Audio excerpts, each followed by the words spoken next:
ভাই গেছি গেছি গেছি গেছি হাই হাই সর্বনাশ ওই হালার বালা কিভাবে গাড়ি চালা ভাই ভাই ভাই আমি গাড়ি চালাই না ভাই হ্যাঁ আপনি লাগাই দিছে ভাই আমি কিছু করি না ভাই শিক্ষিত ছোট লোক তুই আমার গাড়ি নিচে ঝাঁপ দিলি কেন? আপনার গাড়ির নিচে আমি ঝাঁপ দিলাম কই? আমার গাড়ি যদি কিছু হয়েছে তো আমি কি করতাম? হ্যাঁ এই গরিব তোদের জন্য কি আমি শান্তিতে ড্রাইভও করতে পারবো? কত বড় অহংকারী ভাইয়া কত বড় বেয়াদব যাদব হয়েছে কি ম্যাডাম মাথায় সমস্যা আছে স্বাভাবিক মানুষ কি এরকম করে পাগল মানুষ কখন কি করে কথা আছে রাস্তা বের করছেন কা গরম মধ্যে সেগুন ডাক্তার রাখতে পারেন একটু হসপিটালে নিয়ে চলেন ভাই আমি আর পারতাছি না ভাই ওরে বুঝাইতেছিলাম যে দোষটা ম্যাডাম আপনার না একদম চুপ তোর চালাতে হবে না আমি না তোমাকে আমি কতদিন বলেছি বাবা আমি এখন 18 প্লাস দিন বাসার মধ্যে বসে থাকবো নাকি আশ্চর্য যা মনটা তাই করবি তাই না উফ সারাদিন কি চুরি পরে ঘরের মধ্যে বসে থাকবো নাকি এত চিৎকার চেঁচামেচি করো না তো ভালো লাগে না খালা লেট হয়ে যাচ্ছে কি আরাম শেষ হচ্ছে কি করছিস তুই হ্যাঁ এত শখের ড্রেস এত দামি ড্রেস আজকে তোকে আমি মেরে ফেলবো চল তোমার সাহস আমার কিছু তোমার নয় এটা মা কিছু তোমার এই ছোট লোকের বাচ্চা তোর মাকে নিয়ে বের হও বলছি মা কি করতে হাউ ডিয়ার ইউ বললাম না বাড়ি থেকে বের হতে মার যদি কিছু হয় মাকে এক্ষুনি হাসপাতালে নিতে হবে আমি ফোন আমি যে কি জিনিস তখন দেখবি তুই আপনার করতে না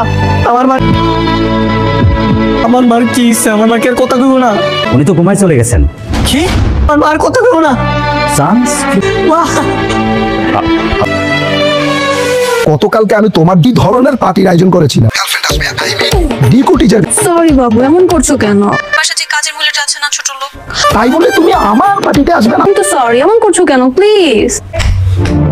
হাউ ডিয়ার ইউ তো সাহস কত বড় আমি ফাঁসি দিয়ে ছাড়বো চুপ আচ্ছা ওর হাত ধরছে কেন এই চুপ একদম চুপ এই জায়গায় বসে বসে নকশামি করো তোমার মার কি এখনো জ্ঞান ফিরে নাই আমার মা আপনার এই অহংকারী ভাইয়ার লেগা আজকে মেয়ের শান্তিতে থাকতে দিব না তো মার্ডার কেসে মামলা কেন অ্যাটেম্প টু মার্ডারের মামলা করবে তোর ফাঁসি না এলো তোর জেল তো করবাম তুমি কিছু বলছো না কেন কেস করো তাহলে মোহনাকে পুলিশে নিয়ে যাও টাকা টাকা দাইতেছে না টাকা দিয়ে আমার মায়ের আমার মার জীবন কি রাখা বলা বুঝেন না চাষ বল আমি বুঝতে পেরেছি সব দেখেন আমি আপনার আগেও কইছি আমার আমার আমার মার স্বপ্ন পূরণ করতে চাই তোমার মায়ের কি স্বপ্ন কি স্বপ্ন তোর মায়ের মোহনারে তার ছেলের বউ বানাই মানে কোন মানে জানে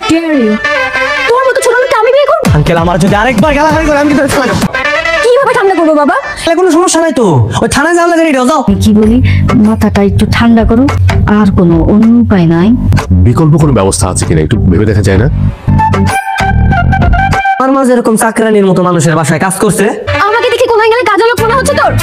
আমার কাছে 2-3 অপশন ছাড়া কোনো অপশন নাই আমি আনলে আমি কাজ করতে রাজি হয়ে যায় কিন্তু বাবা মা শোন না আর নিজের বাড়িতেই তো কাজ করবি চাকরানির মতো নিজের বাড়িতে শুধু কাজ করে না মানুষের বাড়িতেও কাজ আমি তোর বাসাতে কাজ করব আমি যেটা কম ওইটাই করতে হবো যেটা কম ওইটাই ফাইনাল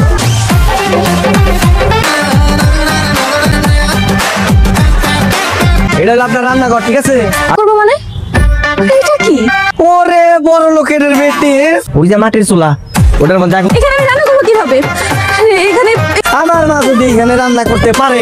মাটি চুলার মধ্যে আগুন আসবে কোথা থেকে আর মনে রাখেন একটু বাবা লাড়া না দিলে কিন্তু আগুনটা নিবে আবার লাখ কৃষি নাই তুই এমনি কে কাট কাটে নাকি এমনি কুড়াটা মাথার উপরে উড়ান পায়ের মধ্যে আবার খুব দেন না কিন্তু গরম লাগতেছে ওরে বাবা রে কাট কাটতে আইছে কত নাটক করতেছে এমনি বস্তিতে নতুন কামের লোক নিয়ে এসেছেন নাকি আরে হ আমি কি বস্তিতে সবার বাসায় কাজ করতে আসছি কাজের বুয়া না দিলে কি কাজের বুয়া কাজ করবেন না তোর মতো ছোট লোক ফকির নিকে আমি মরে গেলেও বিয়ে করবো না আপনার কাট কোনো কারা লাগবো না দাঁড় রান্না করেন দাঁড় যদি মা সুস্থ হয়ে যায় না আমার তুই আমি থাকাই দিছি প্রয়োজনে কাজ করতে করতে মরে যাবো কাম করো তোমার বিয়ে করা লাগবে কাম করো